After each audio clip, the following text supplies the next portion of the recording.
Mensagens que edificam, ministradas pelo pastor Sidney Ferreira.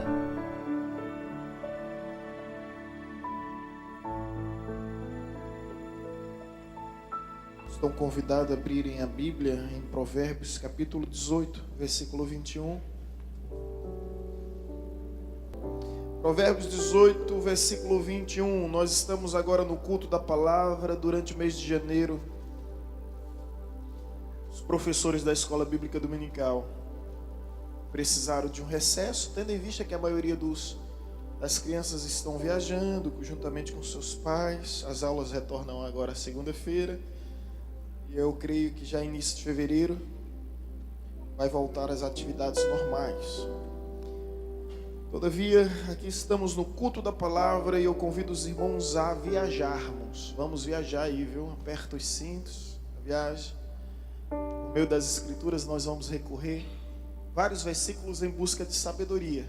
É uma viagem em busca de sabedoria. Provérbios 18, versículo 21. Quem encontrou, diga amém. Quem não encontrou, diga piedade, misericórdia, clemência. Todo mundo encontrou, não foi? Que bom. Provérbios 18, versículo 21 diz: a morte e a vida estão no poder da língua. O que bem a utiliza come do seu fruto. Nessa outra versão diz: a morte e a vida estão no poder da língua, e aquele que a ama comerá do seu fruto. Pai querido, nós te louvamos por esta palavra, rogamos a tua bênção, a iluminação do teu Santo Espírito sobre o entendimento desta revelação. Que o Senhor nos conceda essa graça em nome de Jesus. Amém. O tema desta mensagem é: há poder em suas palavras. Você pode repetir isso olhando para o seu irmão e dizendo: há poder em suas palavras. Há poder em suas palavras. Bem, nós entendemos que as palavras, elas são um reflexo dos nossos sentimentos e pensamento. Nós externizamos aquilo que está no nosso mundo interior. De modo que Jesus nos diz em Lucas capítulo 6, versículo 45, ele que tiver a Bíblia na mão, por gentileza, pegue sua bússola e se localize. Lucas capítulo 6, vou dando aqui as referências. Versículo 45. Os irmãos encontraram? Assim está escrito: o homem bom, do bom tesouro do coração tira o bem, e o mal, do mau tesouro tira o mal, porque a boca fala do que está cheio o coração. Há poder em suas palavras. Jesus disse que o homem bom, ele recolhe o bom tesouro. O homem mau, ele recolhe o mau tesouro. E a boca fala do que está cheio, do que permeia, do que norteia o seu coração. É muito fácil entender o estado emocional de uma pessoa simplesmente a ouvi-la. Pessoas doentes adoecem, pessoas feridas ferem, pessoas amargam, pessoas diferentemente, né? Pessoas bem, ela promove esse bem, pessoas em paz, elas pacificam, e assim sucessivamente. Há poder em suas palavras. E a Bíblia vai nos apresentar em diversas ocasiões que a palavra, ela tem poder para levantar e derribar, ela tem poder para construir e destruir, ela tem poder para curar, ela tem poder para ferir, ela tem poder para abençoar, ela tem poder para amaldiçoar, ela tem poder para vivificar e ela tem poder para mortificar. É por isso que está escrito, e os irmãos por gentileza acompanhem, Tiago capítulo 1, versículo 19, como já disse, nós vamos passear em muitos textos, e mesmo assim, não chegarei a citar a metade dos textos que gostaria. Tiago capítulo 1, versículo 19, diz: sabei estas coisas, meus amados irmãos, todo homem, pois, seja pronto para ouvir, tardio para falar, tardio para se irar. Bíblia nos fala sobre sermos aptos para ouvirmos e ao mesmo tempo tardio para falar. Eis a questão, porque Deus nos deu 2 ouvidos e uma boca para ouvirmos mais do que falamos. No entanto, é justamente o contrário. Eu entendo biblicamente assim, penso dessa forma e gosto de assim pensar, que se temos 2 ouvidos é para falar, é para ouvirmos muito mais do que falamos. Para ouvirmos o dobro daquilo que falamos, mas não é assim que acontece. Geralmente a gente fala o dobro daquilo que a gente ouve. E aí a gente se complica, porque nós vamos ver aqui que o homem se torna escravo das suas palavras. Mas, como já diz um adágio popular, falar é prata, escutar é ouro. Você que escolhe o que você quer para a sua vida, se você quer prata ou se você quer ouro. O falar é prata, mas o escutar é ouro. É melhor ouvir do que falar. E tem alguns textos bíblicos que corroboram para esse fato. Vamos abrir novamente a Bíblia agora em Provérbios 18, mesmo capítulo inicial. Provérbios capítulo 18. Só que dessa vez o versículo 13.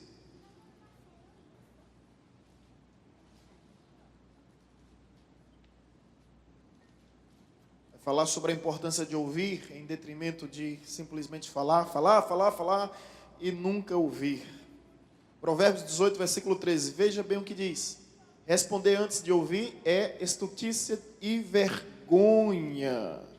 Ou seja, sejamos aptos para ouvir. Vamos ver agora Provérbios 29, versículo 20.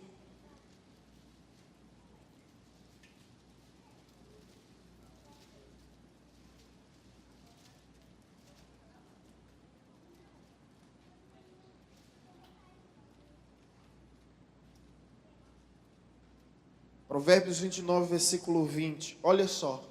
Vês um homem precipitado nas suas palavras, maior esperança há para o tolo do que para ele.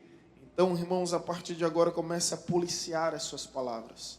O salmista Davi, ele diz: coloquei freio na minha boca para não falar asneiras. Estou aqui usando a versão Sidney Ferreira, tá? Mas o sentido é esse. Coloquei freio na minha boca para não falar asneira. Então tenha cuidado com o que você fala, porque de repente você está abençoando e amaldiçoando pessoas. Porque de repente você está ferindo e você está curando. Porque de repente você está construindo e destruindo. De repente você está matando, mortificando e vivificando pessoas simplesmente pelo que você fala, porque cada palavra ela não está desconectada dos nossos sentimentos, das nossas emoções, dos nossos pensamentos. Cada palavra é um torpedo no mundo espiritual. Agora, permita-me trazer uma melhor explicação, que quando eu falo há poder em suas palavras, eu não estou recorrendo a uma maneira mística de fazer essa interpretação, conforme os hinduístas. O hinduísmo é uma religião que acredita na espécie de mantra.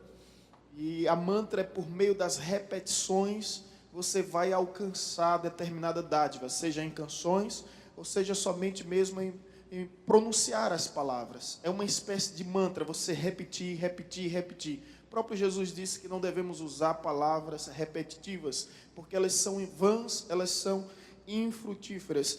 Todavia, não é sobre essa questão de mantra que a igreja, a tendência neopentecostal, trouxe para os nossos tempos odiernos como a confissão positiva.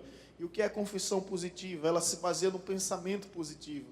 Você começa a declarar, e as coisas assim vão acontecer. Não é dessa forma que a palavra tem poder. Nós não estamos aqui falando simplesmente de uma magia, de um mistério, mas do efeito emocional e sentimental que essa palavra gera em cada um de nós. É sobre esse aspecto que falamos sobre o poder das palavras. Então não é maneira mística, esotérica, apesar de que existe correntes da psicologia, existe correntes da neurolinguística, existe correntes da psicoterapia que acreditam nessa vertente, só que essa vertente é muito complicada, porque você vai condicionar a pessoa a uma palavra que ela ouviu. Eu não acredito que o homem é produto do meio, eu acredito que o meio é produto do homem. Então, no fim, o homem sempre será responsável por tudo. Não adianta transferir suas frustrações, suas decepções para algo ou para alguém. Cada um tem que se posicionar diante de Deus, assumindo a sua própria responsabilidade. Mas é nesse aspecto, porque não adianta. Conheci um jovem que teve acesso a essa confissão positiva e não queria mais estudar nem trabalhar, e quando passava pela rua, via um carro do ano, colocava a mão no carro e dizia: Senhor, eu tomo posse. Senhor, eu tomo posse. Senhor, eu tomo posse. Senhor, eu tomo posse. Ele estava possesso e não sabia. Eu estava possesso e não sabia. Igual uma mulher que casou com um homem iracundo, sabendo que ele era rancoroso, mas acreditou tanto na confissão positiva, que ela todos os dias, quando acordava, olhava para o seu marido dormindo e dizia: é uma bênção, é uma bênção, é uma bênção, é uma bênção. E o pastor perguntava: quanto tempo a senhora faz isso? Há mais de 30 anos, pastor. E o que é que aconteceu? Nada. Ele continua sendo essa praga. Então não é dessa forma que o poder da palavra funciona, mas é de uma maneira emocional, de uma maneira sentimental. Quer ver uma coisa? Quem é casado aqui sabe muito bem. Imagine sua esposa passar um dia todo num salão de beleza, depois chega em casa, se arruma, você não fala nada. Você não fala nada. Se você não rapaz, se você não falar, eu já condicionei a minha mente, eu tenho que falar. Uma vez, Vanessa, você se arrumou, vamos contar essa história aqui, pessoal. Aí disse: amor, você percebeu o que é diferente de mim? Foi? Aí eu disse o quê? Ela disse: fez a sobrancelha, meu amor. Gente, graças a Deus eu estou vivo para contar essa história. Mas acho que ela perdeu a semana, o mês. Eu vi ali o poder das palavras, viu? Nós homens, o modus operandi do homem, nós somos desatentos, realmente, mas não serve de desculpa, tá? Nós somos desatentos a essas questões. Mas imagine passar um dia todo e o esposo não elogiar, ou de repente criticar: não gostei dessa roupa, não gostei da cor do seu cabelo, olha, você não está tão bonita, ou então você está com uns quilinhos a mais. Aí o bicho pega, meu irmão. Fale tudo sobre a mulher, menos isso, tá? Aí o bicho pega. É sobre esse poder emocional e sentimental. Na realidade, poderia ser o efeito das suas palavras, mas eu preferi ser mais... criar mais uma situação de curiosidade, ser mais intrigante, propositalmente, falar sobre o poder que há em suas palavras. Vejamos esse efeito quando a Bíblia nos fala em Tiago, capítulo 3.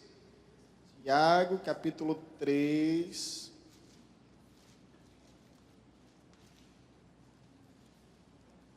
Versículo 8 em diante.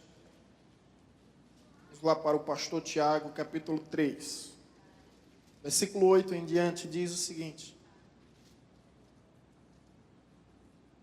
é interessante que os versículos anteriores vai dizer que o homem consegue dominar as aves, os céus, os peixes do mar, os animais de toda a terra, as feras, selvagens, silvestres, ferozes. Mas quando chega no versículo 8 diz: a língua, porém, nenhum dos homens é capaz de domar, é mal incontido, carregado de veneno mortífero. Destinamos veneno por meio da língua. Com ela bendizemos ao Senhor e Pai, também com ela amaldiçoamos os homens, feito à semelhança de Deus. De uma só boca procede bênção e maldição. Meus irmãos, não é conveniente que estas coisas sejam assim. Acaso pode a fonte jorrar do mesmo lugar o que é doce e o que é amargo? Acaso, meus irmãos, Pode a figueira produzir azeitonas ou videira, figos? Também pouco fonte de água salgada pode dar água doce? Bem, aqui fala sobre o efeito que as palavras geram. E a Bíblia diz que é impossível nós amaldiçoarmos e abençoarmos, sermos doces ou amargos.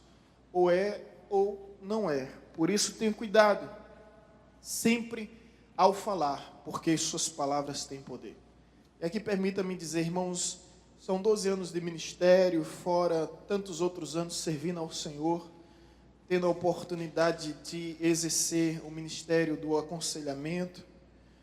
E tantas vezes eu vi pessoas reféns, aprisionadas a palavras que elas ouviram. Pessoas que ouviram dos seus pais dizendo: você não serve para nada, você não vai ser nada, você é um traste. E essas pessoas simplesmente elas condicionaram isso na mente delas e de uma forma que travaram, que paralisaram. Elas não conseguem fazer nada porque elas estão presas e se tornaram escravas dessas palavras. Justamente por causa dos pais, com a falta de sabedoria, geraram esse efeito nos filhos. Quantas esposas amargas, doentes, feridas, porque os seus esposos não sabem utilizar as palavras adequadas, e a Bíblia diz que é como maçã de ouro, a palavra dita no seu tempo. E as mulheres feridas, porque os esposos não sabem elogiar, porque os esposos não sabem tratar bem. Quantos funcionários não conseguem produzir o melhor, porque o patrão não sabe incentivar, não sabe reconhecer, não sabe motivar.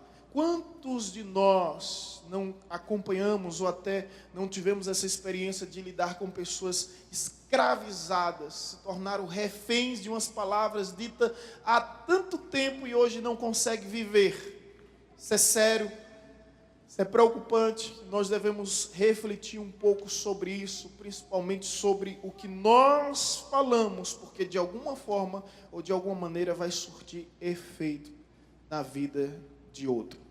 Você lembra da fábula de Esopo? Esopo era um escravo que se tornou um grande sábio na Grécia Antiga. E um dia o seu senhor disse bem: senhor, levar ao mercado e traga aquilo que você considerar mais poderoso. E ele traz justamente uma língua de um animal, uma língua de boi. E o seu senhor não percebe e pergunta: uma língua? O mais poderoso, o mais valioso foi o que eu lhe pedi, você traz uma língua? Ele disse: sim. Aqui está o instrumento mais poderoso, mais valioso na vida de qualquer homem, porque através dela nós amaldiçoamos, nós abençoamos, nós criamos, construímos e assim como destruímos e anulamos. E aí o seu Senhor percebeu a sabedoria que houve na atitude daquele homem. É a língua. Um dia o diácono Reginaldo, meu padrasto, hoje evangelista, pregou, dizendo qual é o mal que sempre acompanha um homem. Você vai dormir, dorme com ela. Você vai acordar, acorda com ela. Você vai comer, come com ela. Você vai falar, ela está lá. Para onde você for, ela lhe acompanha. Qual é o mal? Qual é o mal? Eu lembro que a igreja teve um momento de dúvida e um hiato pairou sobre o ambiente, até que ele disse: é a língua. É a língua. E o pastor Tiago, o apóstolo Tiago disse que é o mal que o homem não consegue domar, é o mal que o homem não consegue dominar, é o mal que controla o homem, é uma língua. Quantos de nós aqui não já nos colocamos em situações embaraçosas por falar algo indevido? Já nos colocamos em encruzilhadas, por justamente falar algo indevido. Quantos de nós já não passamos por essa situação de, ao não dominarmos a língua, sofrermos as consequências dela? Então, há poder em suas palavras. Eu gostaria de definir aqui em 2 pontos. Primeiro, o poder para vivificar. Segundo, o poder para mortificar. E tudo isso nós vamos ver baseado no texto. Há poder em suas palavras para a vida e para a morte. Primeiro poder que há é o poder para vivificar, fazer essa observação. A Bíblia nos diz que Deus criou tudo, cosmo, universo, tudo que há, o reino animal, mineral, vegetal, através do poder da sua palavra. Deus poderia criar por gestos, né? Deus poderia criar por meio do sopro algo parecido, algo do tipo, mas Ele criou por meio da palavra. Deus já atribuiu à palavra esse poder, chamou tudo à existência, através do poder da sua palavra, e conforme nos diz a palavra de Deus, tudo por intermédio da sua palavra, ela veio a existir. Então a palavra, ela tem esse poder de vivificar. Ela tem poder de vivificar. Assim como em Deus, nós podemos criar algo em pessoas que não existem ainda. Você pode criar algo em pessoas que não existem. Como, por exemplo, não queira mudar as pessoas, mas procure se mudar, porque de acordo com suas mudanças, você verá a mudança nas pessoas. Começa a orar por teus inimigos, né? Começa a elogiar os teus desafetos, e você vai perceber alguma mudança acontecendo. Vai ver alguma diferença começando a surgir. A partir do simples elogio, você já percebeu como um elogio muda um ambiente, muda um clima, muda uma pessoa. Um simples elogio. Vi uma história de um homem que queria a todo custo matar sua sogra. Quero matar minha sogra, não aguento minha sogra. E o farmacêutico disse: olha, eu tenho uma porção aqui, um remédio que vai ser eficiente. Todos os dias, antes do café da manhã e do jantar, você coloca 10 gotinhas nesse copo de suco e oferece a ela. E ele fez isso, né, durante um tempo.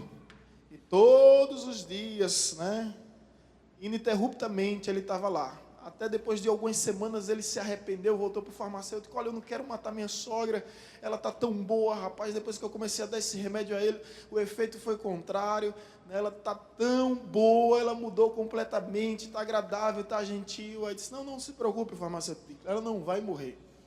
O remédio não era para a morte, o remédio era para a vida. A gente fez isso propositalmente, sabendo que a partir do momento que você mudasse com ela, ela mudaria com você. Então, eis o mistério da vida, gente. Nós temos esse poder para criar as coisas também que Deus nos deu, criar situações através da palavra. Experimenta elogiar a tua esposa logo durante o dia. Ela ganha um dia, mas você ganha a noite, meu filho. Lhe garanto isso, né? Procura logo cedo de manhã você dar um elogio. Rapaz, você já lançou uma semente que vai germinar, viu? Que vai germinar, não tenha dúvida. O poder que há nas palavras, começa a criar, é o que a Bíblia diz, né? Cada um profetiza de acordo com a sua fé e chame à existência aquilo que não existe. Começa a olhar para um funcionário: parabéns, excelente trabalho. Você vai perceber que ele vai querer se superar para lhe surpreender, mostrar que é capaz. Tenta fazer isso. Parabéns, olha, foi um excelente trabalho, você realmente está se superando, e você vai ver essa força o envolvendo para querer ser melhor. Por sinal, parabéns, santidade ao Senhor. Hoje vocês louvaram muito bem. Vocês vão ver à noite o que é que vai acontecer. É assim que funciona, gente. É assim que funciona. Começa a profetizar bênção na vida dos teus filhos. Para de chamar de danado, que a palavra danado é condenado ao inferno. Quanto mais você chama danado, mais danado ele quer ser. E para de jogar os filhos contra as autoridades, né? Coisas erradas que acontecem. Né? E o que acontece é quando diz bem assim: olha, cuidado, que senão Deus vai lhe castigar. A criança imagina um Deus com um chicote na mão, um algoz, um carrasco, um tirano, num trono, que está sempre disposto a castigar. Não fala assim. Muda o vocabulário, diz: olha, não faça isso que Deus vai se ofender, Deus vai se entristecer, mas não castigar. Mesma coisa é quando você traz a criança para a igreja: não faça isso, senão o pastor vai brigar com você, viu? Olha, o pastor vai te chamar sua atenção, o pastor vai lhe pegar. Crianças estão correndo com medo do pastor já. Mesma coisa com os policiais, né? A gente acaba incutindo isso nas crianças: olha a polícia, eu vou chamar a polícia, e elas começam a crescer com medo da polícia. Gabriel, em tudo que é lugar, ele vai lá, pede para tirar uma foto com as polícias, né? Que a gente começa a dizer: a polícia é do bem, ela está aqui para fazer o bem, para nos proteger. E a gente começa a ensinar isso para que não cresça com um certo complexo trauma em relação à autoridade. Então use suas palavras para abençoar. Veja comigo o que está escrito em Colossenses capítulo 4, versículo 6. Colossenses 4, 6.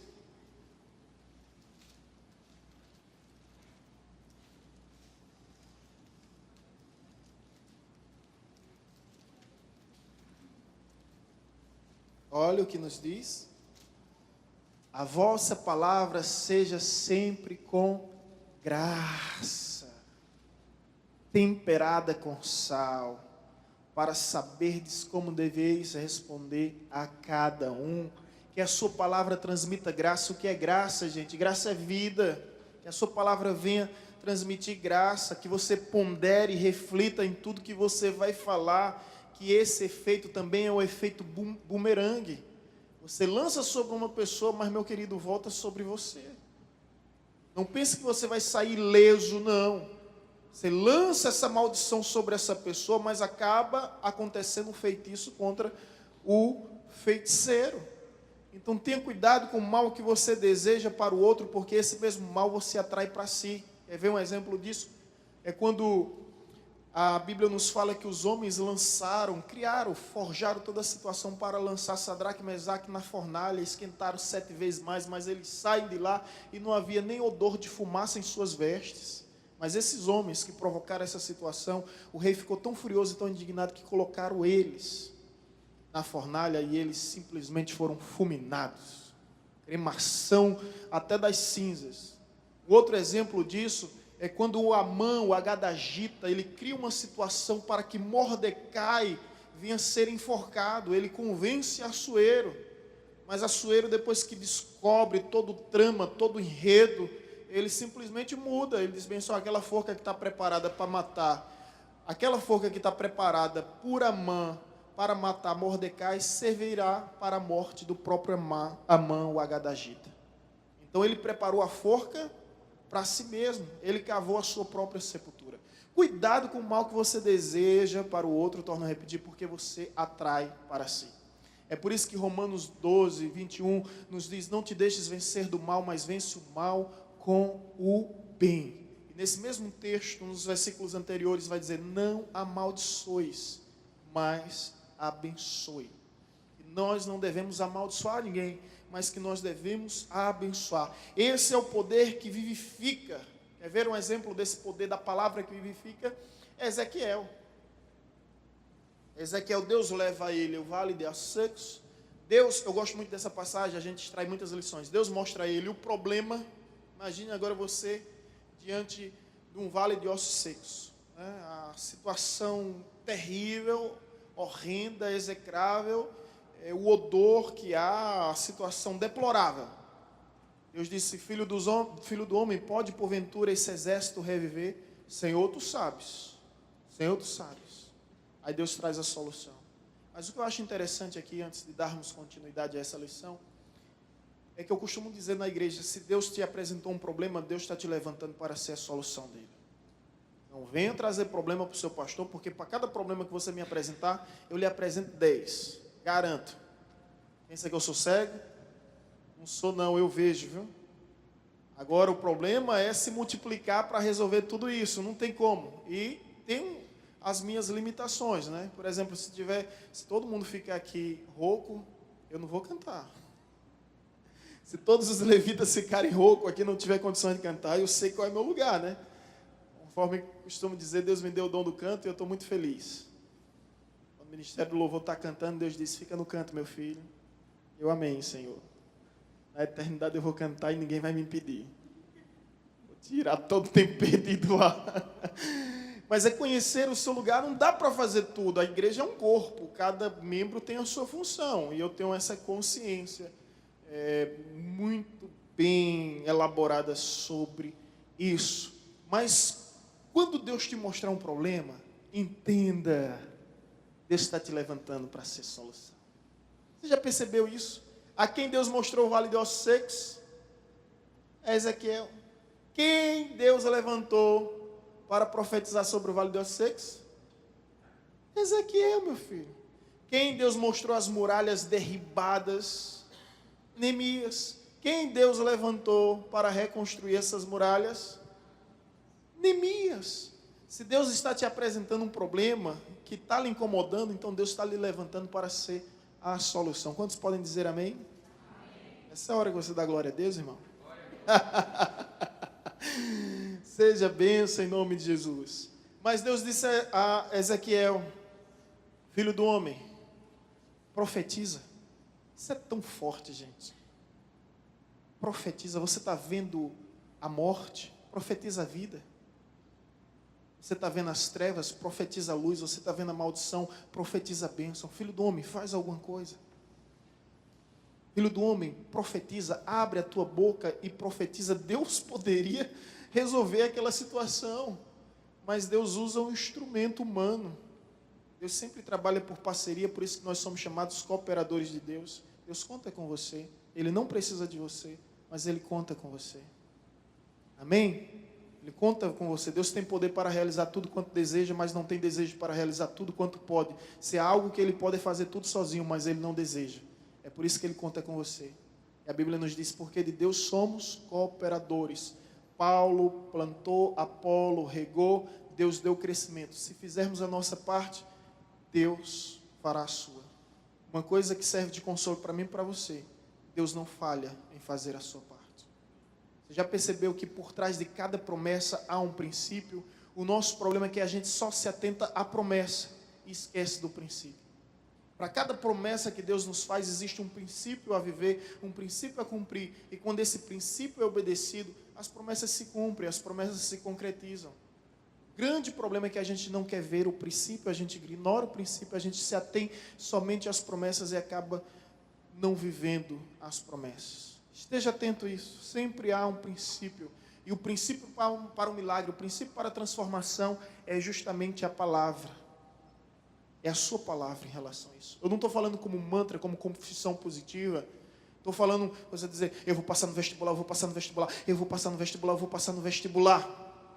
Quando chegar as provas lá de redação, você vai começar a escrever, eu vou passar no vestibular, eu vou passar no... Vai ser reprovado. Estou falando sobre isso, mas você criar, internizar essa verdade de eu vou passar e começar a viver de acordo com essa realidade, estudar, porque você acredita. Por isso que a Bíblia diz, eu criei, por isso que eu falei. Lembra disso? Eu criei, por isso que eu falei. Na medida que você crê, você fala. Na medida que você crê, você chama a existência. Na medida que você crê, você vive. Então creia, creia, creia. Esse ano eu vou casar, esse ano eu vou casar, esse ano eu vou casar, esse ano eu vou casar. Por que está todo mundo olhando para isso? Mas vamos agir para que isso venha acontecer, para que isso venha se cumprir. Oração sem ação é superstição. Temos que orar e temos que agir. Deus sempre nos chama para participar. Ele é capaz de tirar Lázaro do túmulo, mas Ele pede que venhamos remover a rocha. Tem uma canção que diz, remove minha rocha, né? Linda, né? Remove essa pedra, né? De Aline Barros, remove essa pedra. Ele não vai remover pedra, meu irmão. Se você pode remover essa pedra, você tem que remover essa pedra. Ouça isso. Aquilo que você pode fazer, Deus não fará por você. Agora, aquilo que você não pode fazer, pode esperar por Deus. Ele fará por você. Amém? Amém? Então use esse princípio, o princípio da palavra, para vivificar as situações que se encontram nessa situação deplorável. Veja com Ezequiel, o filho do homem profetiza. Filho do homem profetiza. Agora você pode sim. Chegar para o seu esposo dormindo, para os seus filhos dormindo e profetizar. Eu profetizo que em nome de Jesus, essa casa será chamada casa de bênção. Eu profetizo em nome de Jesus que os meus filhos servirão ao Senhor. Eu profetizo. Deixa ele dormindo, porque se ele estiver acordado, ele vai acabar blasfemando, não vai funcionar de nada. Agora não adianta profetizar e não viver de acordo, porque ele tem que ver o Cristo em vós. Isso é forte, gente. E as pessoas querem ver o Cristo em nós. Minha esposa pregou sobre um texto, Mateus 5, não lembro a referência, que diz o seguinte: brilha a vossa luz diante de todos os homens, para que eles, ao verem as vossas obras, glorifiquem o Pai Celestial. 5,16. e ela tinha falado algo interessante que diz o seguinte: o mundo não vê a Deus, o mundo não ouve a Deus, o mundo não conhece a Deus, então tudo que o mundo sabe acerca de Deus é aquilo que ele vê em mim e em você. A pergunta é: que tipo de Deus nós estamos apresentando às pessoas? Veja o que o texto nos diz: brilha a vossa luz diante de todos os homens, porque eles, ao verem as vossas obras, glorificarão ao Pai Celeste. Dirão: quero ser igual a fulano. Eu quero viver o que Cicrano está vivendo. Eu tenho visto a transformação de Deus na vida de Deltrano. Eu vejo Deus em você. Isso é forte, né? Nós somos a única Bíblia que o mundo é capaz de ler. O mundo não tem disposição para abrir as Escrituras e conhecer a vontade de Deus. Ele vai ler a nossa vida, ele vai fazer essa leitura da nossa vida. Portanto, essa palavra tem poder para vivificar, a exemplo de Ezequiel, sua casa, sua finança, seus negócios, seu comércio, seu lar, seu matrimônio, seus filhos. É um vale de ossos secos. Seu ministério é um vale de ossos secos. Ei, Deus está te chamando para profetizar. Tudo que você vê é morte, profetiza vida. Tudo que você vê é tormento, é tribulação, profetiza paz. Tudo que você vê é tristeza, angústia, profetiza alegria, profetiza. Filho do homem profetiza, e o milagre só aconteceu porque Ezequiel abriu a boca e começou a profetizar.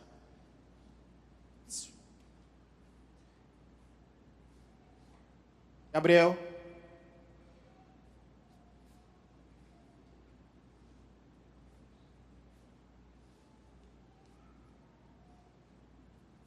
Está vendo como funciona? Só falar. Profetiza. E as coisas vão começar a mudar, as coisas vão começar a ter um efeito diferente, ok? Um exemplo sobre isso, você pode ler na Bíblia. Não vamos ler o texto de referência para não nos prolongarmos, mas um exemplo sobre isso. Está lá o gigante Golias desafiando um israelita, ele sendo filisteu. A Bíblia nos diz que estavam todos apavorados de medo. Todos apavorados de medo. De repente chega Davi. A primeira coisa que Davi fala é: quem é esse incircunciso para afrontar com o exército de Deus vivo? Se você for ler com atenção, todos no arraial de Israel começaram a gritar: quem é esse incircunciso para afrontar com o exército de Deus vivo? De uma forma uníssona. Todos começaram a acreditar e todos começaram a profetizar. Só que estava lá 40 dias, ninguém falava nada, ninguém tocava no nome de Deus, era só o tamanho do gigante, a força do gigante, o histórico do gigante, ele é grande demais. Mas Davi chega lá, muda o cenário, porque o homem ungido por Deus, ele levanta exércitos caídos, e ele usa o poder da palavra. Quem é esse incircunciso? Ele não tem aliança para afrontar com o exército de Deus vivo. As pessoas começam a acreditar naquilo que elas ouvem, elas começam a viver de acordo com aquilo que elas ouvem. E de repente o que é que acontece? Ele vai lá, vence o gigante, e a partir dali um exército morto começa a viver, e começa um exército caído, começa a se levantar, um exército derrotado começa a vencer, e ele mudou o cenário. Escuta isso, toma posse dessa palavra em nome de Jesus. Um homem e uma mulher ungida, consagrada por Deus, muda o ambiente, muda o cenário, muda a atmosfera, muda o clima. Onde você chegar, Deus vai transformar a história do lugar. Creia nisso. Foi isso que Davi fez, usou a palavra. Então, eis aqui a primeira lição: as palavras têm poder para vivificar. Agora, a segunda lição, nós vamos usar muito mais textos bíblicos. As palavras têm poder para matar, para mortificar. Quer ver um exemplo disso? Números 13. Números 13.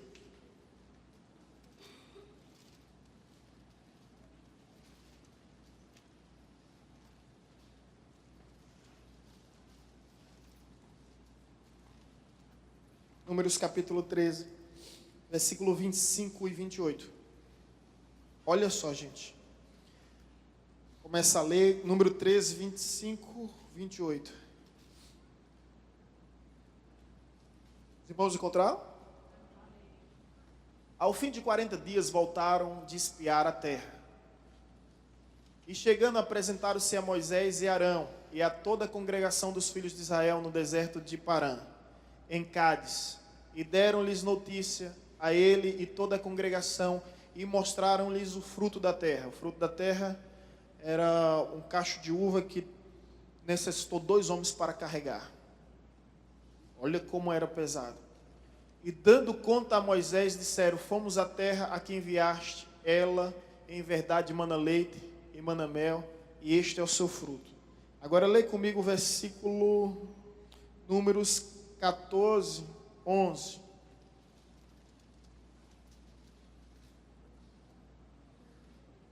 Perdão, faltou o versículo 28, gente. Faltou o versículo 28. Números 13, 28 ainda.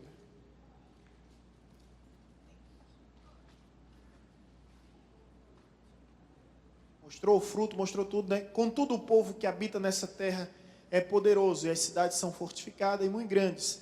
Vimos também ali os filhos de Anak.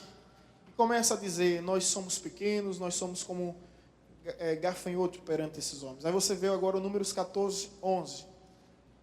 É o momento que Deus começa a falar. Disse o Senhor a Moisés: até quando me provocará este povo? E até quando não crerá em mim, a despeito de todos os sinais que fiz no meio dele?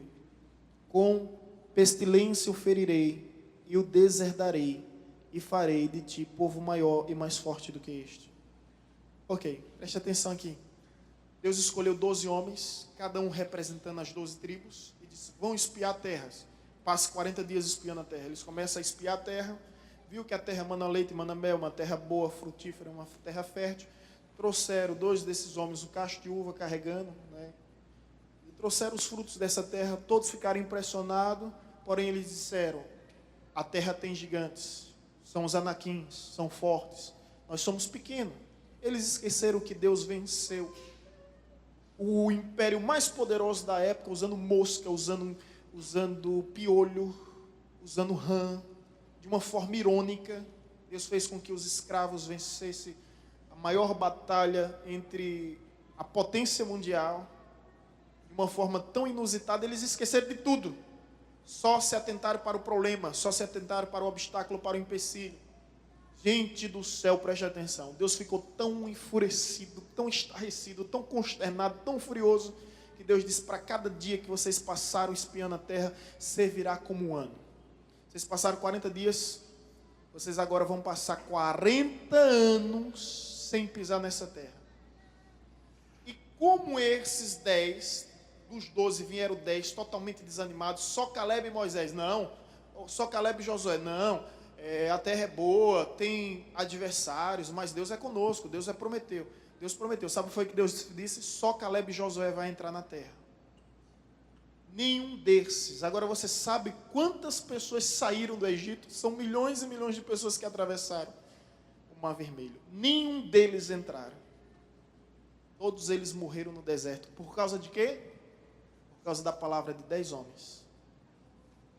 Você lembra quando a Bíblia diz: a raiz de amargura contamina toda a congregação? Toda a congregação. Gente, isso é muito forte. 40 dias se transformou em 40 anos como punição de Deus. O povo não desfrutou da bênção por causa de dar ouvido à palavra de maldição. Quantas pessoas deixam de sonhar? Porque algum dia uma pessoa chegou e disse: olha, tu não tem condições, tu não é capaz. Reconhece teu lugar. Quantas pessoas deixaram de criar, de produzir, porque um dia compartilhou seus sonhos com quem não sonha? Abro aspas, cuidado. José nos traz essa lição. Ao compartilhar sonhos com quem não sonha, ele pagou um alto preço. Outro detalhe: os reis, magos que vieram do Oriente, compartilharam uma visão com quem não tinha visão. Eles foram no templo de Herodes, no castelo, no palácio de Herodes, disseram: olha, nós viemos adorar o rei. Herodes disse: que rei é esse? Eles vão seguir na estrela para Belém. Eles voltam para o Oriente e o rei Herodes mandou matar todas as crianças. Imagine quantas mães não chorou naquele dia, porque alguém compartilhou a visão com quem não tinha visão. Tenha cuidado com o que você ouve, tenha cuidado com o que você fala, tenha cuidado com o que você administra, porque a palavra, ela tem esse poder. Fecho aspas sobre isso. Volto ao assunto e digo: somente Josué e Caleb pisou na terra prometida. Por quê? porque eles fizeram uso do poder que a palavra tem. Eles são grandes, eles são fortes, eles são gigantes, mas Deus prometeu, não importa o empecilho, não importa o obstáculo, não importa o nível ou o grau de dificuldade, se Deus prometeu, Deus é poderoso para fazer cumprir a sua palavra. Amém, irmãos? Acredite, se você tem promessa de Deus, tome posse dessa palavra. Agora vamos ver alguns versículos bíblicos, não são poucos, tá? Vamos passear agora. Salmo 39, versículo 1. Salmo 39, versículo 1.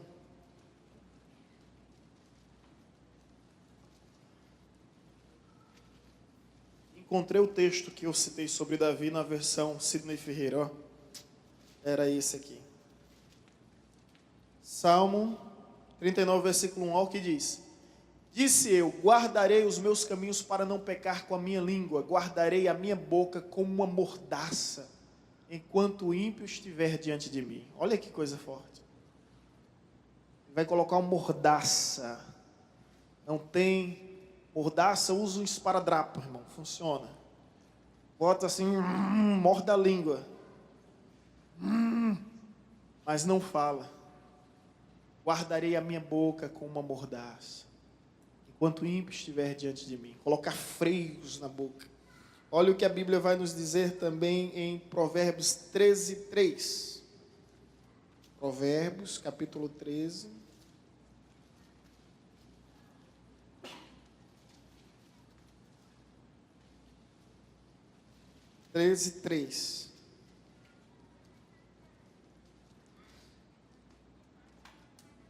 Provérbios 13, 3. O que guarda a sua boca preserva a sua vida, mas o que muito abre os seus lábios traz sobre si a ruína. Cuidado com o que você fala. Cuidado com o que você fala.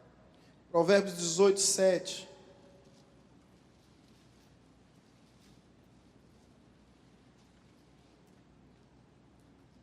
A boca do insensato é a sua própria destruição, e os seus lábios um laço à sua alma. A boca é a sua própria destruição. Provérbios 21, 23. Como disse, eu não vou citar nem a metade dos versículos que eu gostaria. Provérbios 21, 23 diz: o que guarda a boca e a língua, guarda a sua alma das angústias. Olha que coisa, quantas vezes decepções, frustrações, intrigas, situações desconfortáveis nós tivemos que sofrer justamente por causa de palavras que nós proferimos. Agora vamos para 1 Pedro 3,10. 1 Pedro, capítulo 3, versículo 10. Quem ama a vida, quem quer ser feliz, olha o segredo. Olha o segredo da felicidade aí em 1 Pedro 3,10. Pois quem quer amar a vida e ver os dias bons, em outra versão, dias felizes, refreia a sua língua do mal e os seus lábios não falem engano. Olha o cuidado da língua.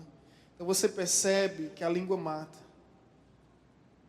O Brasil acompanhou algo de repercussão nacional e internacional. Foi a morte de Getúlio Vargas. Dias que antecederam o seu suicídio, houve diversos comentários acerca de uma posição ou de uma postura sua, que não nos compete agora saber se era verdade, se era mentira, não nos compete. Mas aquilo começou a trazer tamanha repercussão que ele não teve estrutura, ele não teve condições emocionais para lidar com aquilo, e ele se matou. E eu não sei se você lembra do discurso dele, mas no discurso dele ele fala sobre as injúrias, sobre as infâmias. Ele explica no discurso, na carta que ele deixou do suicídio, ele explica o motivo pelo qual está se matando. Quando diz, eu saio da vida para entrar na história. Aquele discurso que antecede essa máxima dita por ele, ele fala do que ele estava sofrendo, de tantas calúnias, difamações, injúrias e insultos à sua pessoa. A pergunta agora que é a se fazer, já no desfecho dessa nossa reflexão, é: o que você tem feito com essa arma que Deus tem lhe dado? Você tem gerado vida ou você tem gerado morte? Você vive amaldiçoando ou você vive abençoando?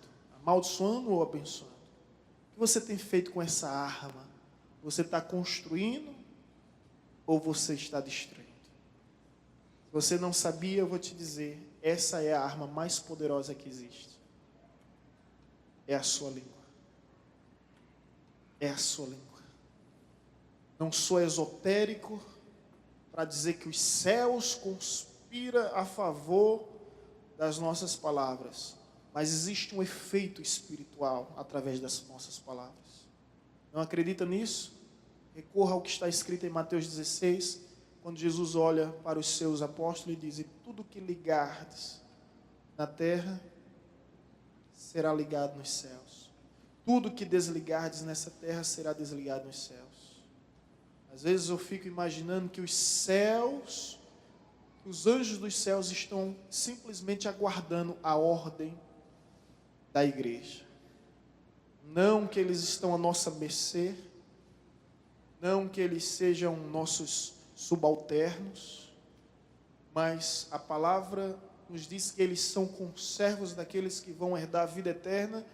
E a palavra de Deus nos diz que eles estão à disposição para viver aquilo que a igreja estabelecer em conformidade com a palavra de Deus. Isso é muito forte, gente. Isso é muito forte. Nós, como igreja, não temos a noção da autoridade que possuímos através da palavra. Por isso que a Bíblia diz: levante os homens suas mãos santas e orem todo o tempo por aqueles que são as nossas autoridades. As orações não são palavras vazias, infrutíferas. Ao contrário, ela tem um efeito espiritual. Caso contrário, escuta bem o que eu vou dizer. Deus é onisciente? É. E a Bíblia diz que Deus sabe o que nós queremos antes mesmo da gente falar. Como diz no Salmo 139, ainda não me veio palavra, som à minha boca, que Deus já conhece. Então a pergunta é: por que orar e para que orar?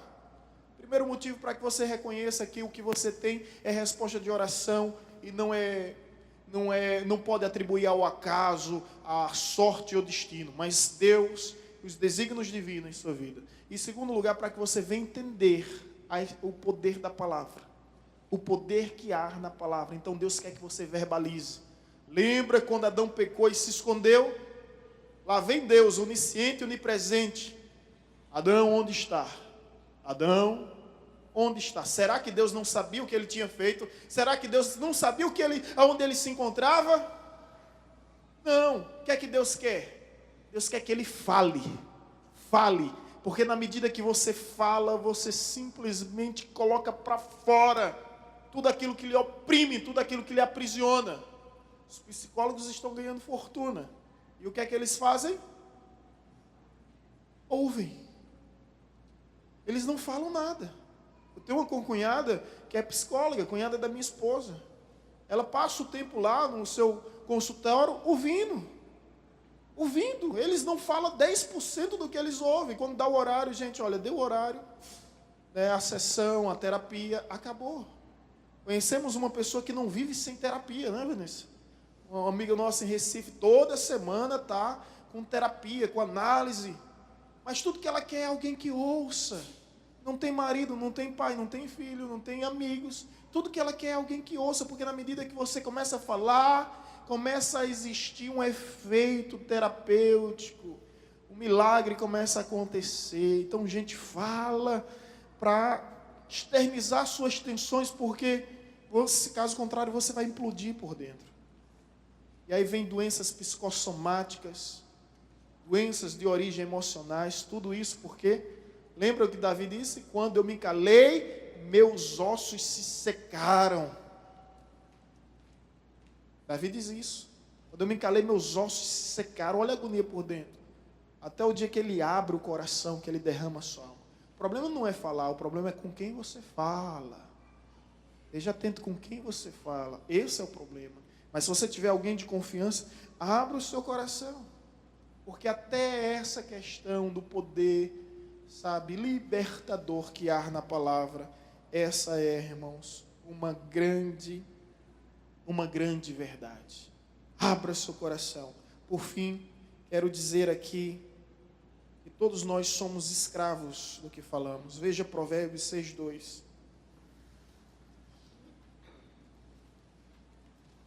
Provérbios capítulo 6, versículo 2.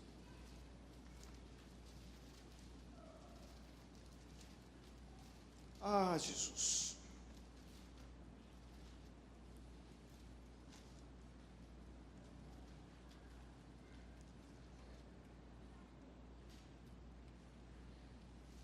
Provérbios 6:2. Isso é muito forte, gente. Estás enredado pelos teus lábios, estás preso pelas palavras da tua boca.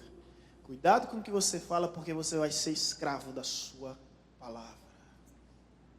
Isso é forte. Isso é tão forte que eu vou contar uma historinha bíblica aqui, não sei se você lembra.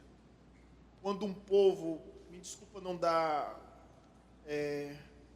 explicações melhores, me recordei dessa história agora. Quando um povo vizinho se disfarça de um povo longe, aí chega para Josué, que tinha a palavra de Deus, a promessa de destruir todos os povos da redondeza, e aquele povo chega e diz bem, olha, nós somos de longe, nós não somos de perto, por favor, nos dê lugar para habitarmos, nos dê hospedagem. Aí Josué vai, simplesmente se comove com a situação e diz, está certo, eu dou. E aquele povo, através do seu rei, faz um pacto. Nos prometa que você não vai nos matar, nos prometa por meio da sua palavra que você vai nos proteger. Está certo, eu farei isso, porque Josué, tentando fazer a vontade de Deus, que sempre foi muito hospitaleiro com os estrangeiros, disse, está certo, tranquilo. E ele fez uma aliança com esse povo. O que é que acontece? Depois ele descobriu que esse povo não era de longe, era de perto, e Deus tinha mandado matar. Agora a situação está feia. Ele quer matar, mas não pode, porque ele fez uma aliança, ele está escravo da sua palavra. Escuta onde essa história vai acabar. Ele está escravo da sua palavra, ele não pode voltar atrás. E aí Deus dá a orientação para que esse povo seja escravo. Entre os hebreus, esse povo se torna escravo. Tempo passa. Depois de Josué como governador, vem um período dos juízes, até chegar o período dos reis. Aí vem o rei Saul, sabe o que é que ele faz com esse povo? Ele mata esse povo. Ele mata alguns dentro desse povo. E aí o rei Saul morre. Aí chega Deus para Davi, quando Davi assume o reinado de Saul. Diz bem assim, os filhos de Israel prevaricaram contra mim, ao não cumprir a aliança que fez. Não sei se eram os amalequitas, a aliança que fez com tal povo. Deus ficou tão enfurecido que houve uma peste em Israel, matando todo o povo de Deus. Davi começa a orar, Deus, o que foi isso? Deus, o que foi isso? Os filhos de Israel esqueceram da aliança. Violaram a aliança. Josué fez uma promessa. E o povo de Deus tudinho deu uma palavra, escravo da palavra de Josué. No dia que eles quiseram violar essa palavra, Deus castigou o reinado de Davi. Saul que fez o erro, Davi que pagou o preço. Estuda sobre isso. Sabe o que é que eu aprendo? Você esquece da aliança que você fez. Deus não. Você subiu no altar e disse sim, meu irmão. Tem que ser por toda a vida e para toda a vida. Você esquece da aliança que você fez, mas Deus não esquece. Por isso tenha cuidado com quem você faz aliança, porque, biblicamente falando, Deus abomina o divórcio, Deus odeia o divórcio. Se você disse sua palavra, por isso que está escrito, seja a palavra do crente, e o que passar disso é o quê? Sim, sim, não, não. O que passar disso é procedência maligna. Então, cuidado, pondere, reflita antes de você falar sim, porque se você falar sim, você é escravo dessa palavra. Se você falar não, você é escravo dessa palavra. Então não venha reclamar com o pastor dizendo que você casou errado. Foi casar com carvão molhado, assopre até pegar fogo. É verdade, meu irmão, vai ter trabalho para abanar aí. Mas sim é sim, não é não, caso contrário paga o preço. E aí o que eu e minha esposa já ouvimos, se eu tivesse a oportunidade de fazer tudo diferente. Tudo diferente. Porque é destruidor, é aterrorizador o divórcio na vida de uma pessoa. E a gente escuta esse lamento. Se eu pudesse fazer tudo diferente, seria outra história. Enfim, o que eu quero que você entenda é que você é escravo da sua palavra, irmão. Se você disse sim, sustente o seu sim. Se você disse não, aguente as consequências. Mas seja você sim, sim, não, não. Estuda essa história. Vou dar uma tarefa de casa para você, tá?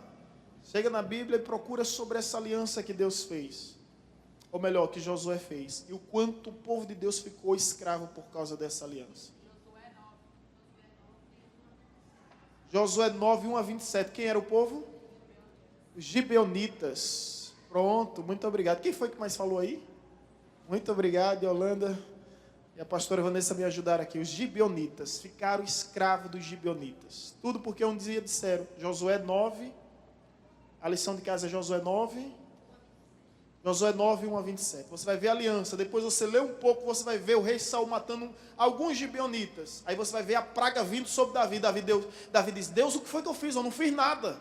Você não fez, mas Saul fez. O que foi que Saul fez? Matou alguns gibeonitas, mas são estrangeiros. Mas um dia meu servo fez aliança com eles. E eu vou honrar a palavra que meu servo disse a eles. É forte demais, gente. Aí vem a peste matando tudo que é hebreu, judeu. Até que Davi começa a fazer sacrifícios, pedir perdão aos gibeonitas para que essa peste venha cessar. Então cuidado com o que você fala, porque você vai ser escravo das suas palavras. Aqui e acolá eu vejo meu filho, a gente sustenta a nossa palavra com os nossos meninos, mas aqui e acolá eles interpretam de uma forma errada, né?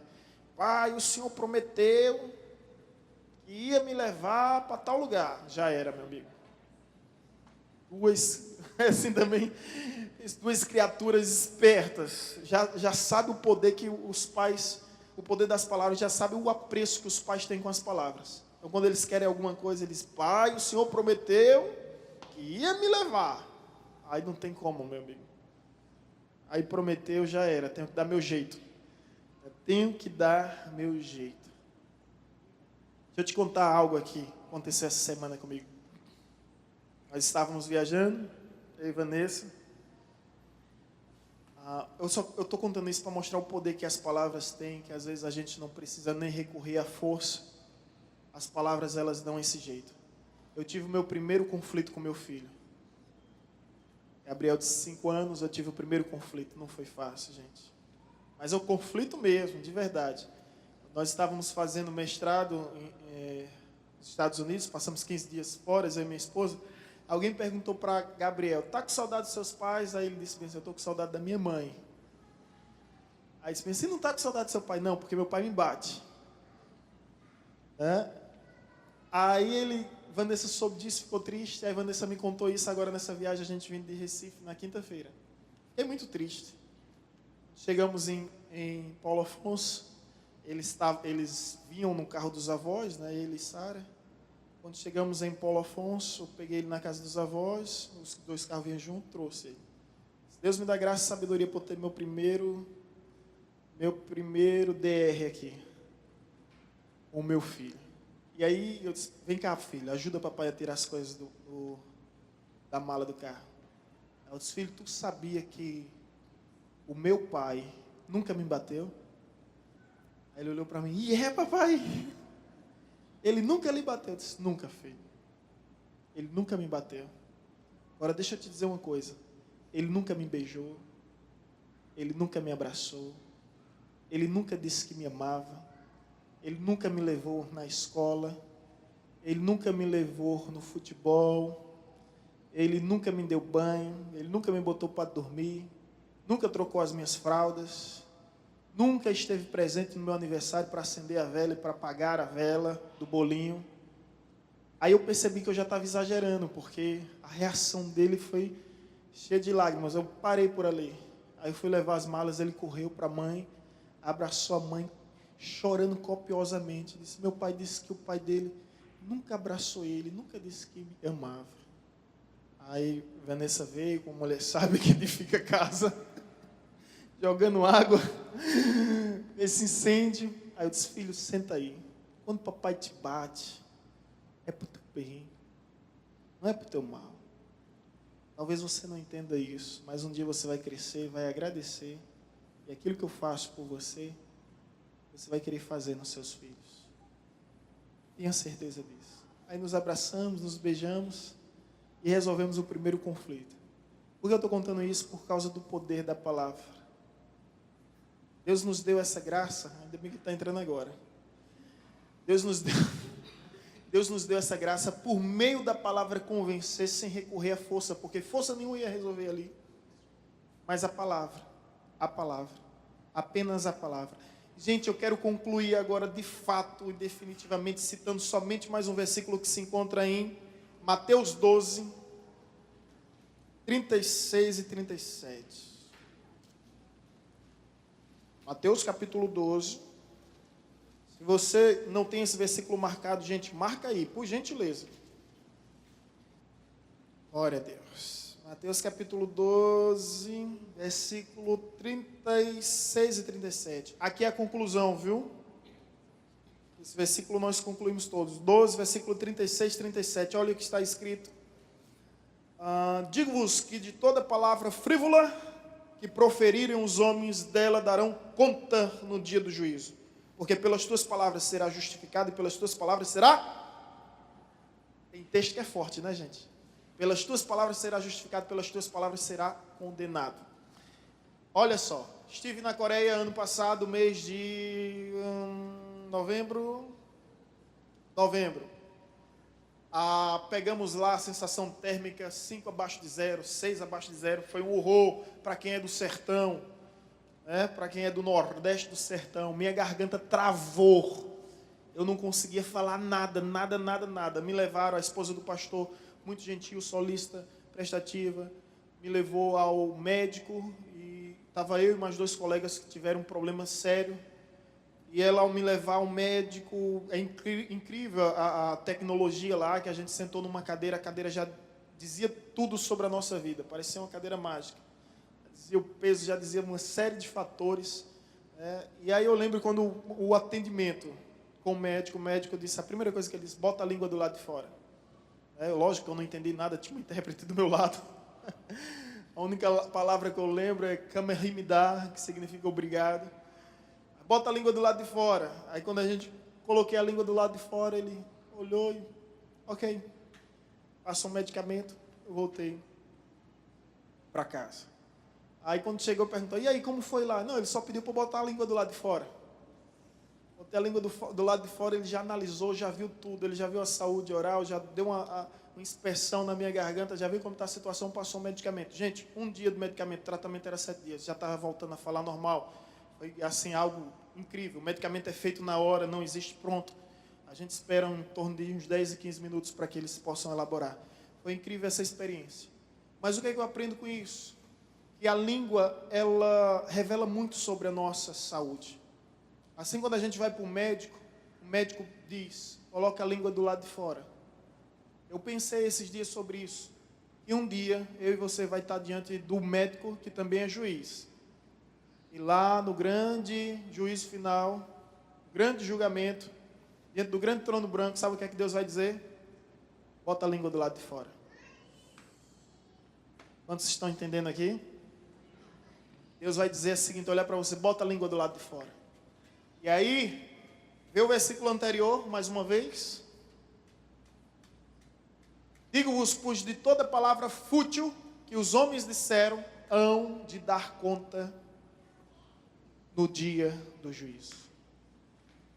De toda palavra fútil, frívola, torpe, de tudo. Imagina um videotape, quando Deus disser, bota a língua do lado de fora. Videotape, mostrando os momentos que você falou do seu pastor. Eu quero estar lá do lado. Eu vou dizer, eu te perdoo, meu irmão. No momento que você começou a falar de um e de outro, do seu irmão, de tudo que você falou somente por falar.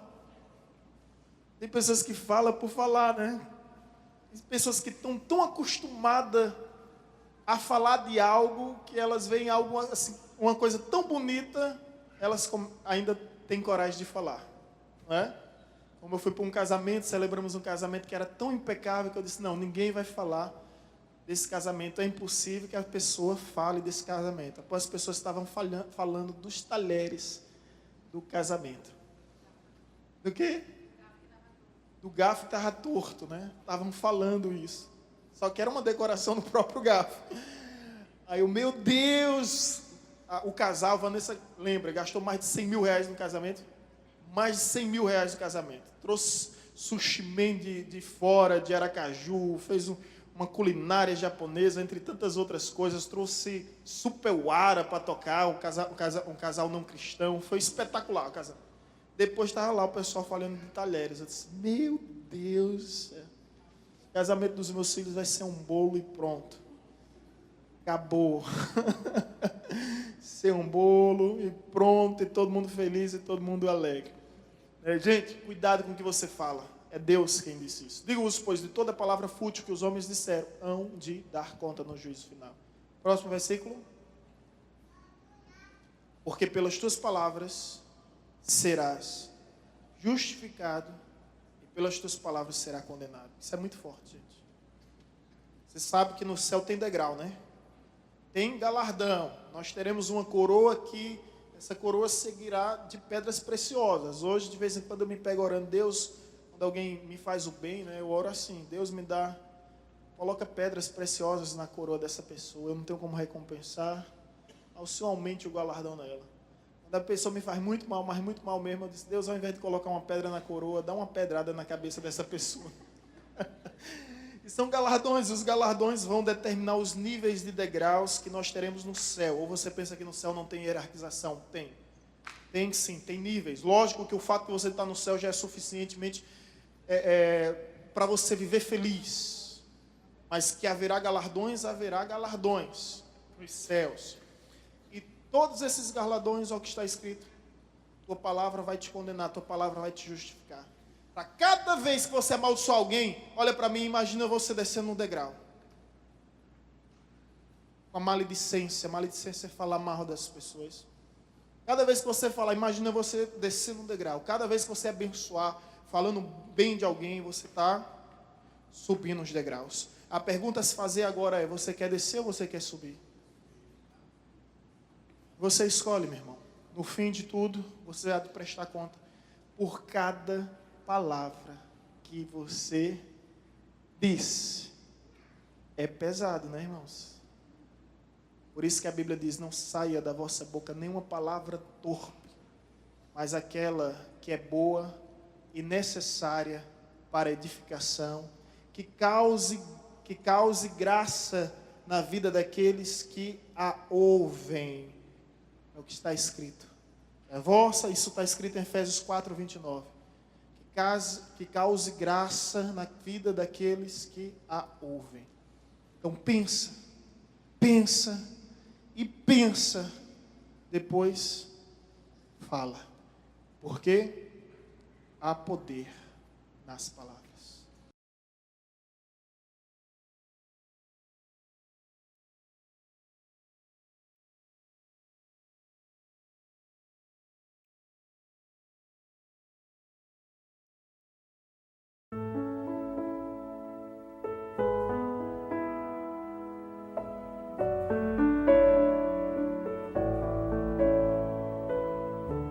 Você acabou de ouvir uma mensagem ministrada pelo pastor Sidney Ferreira, da Igreja Batista Evangelizadora.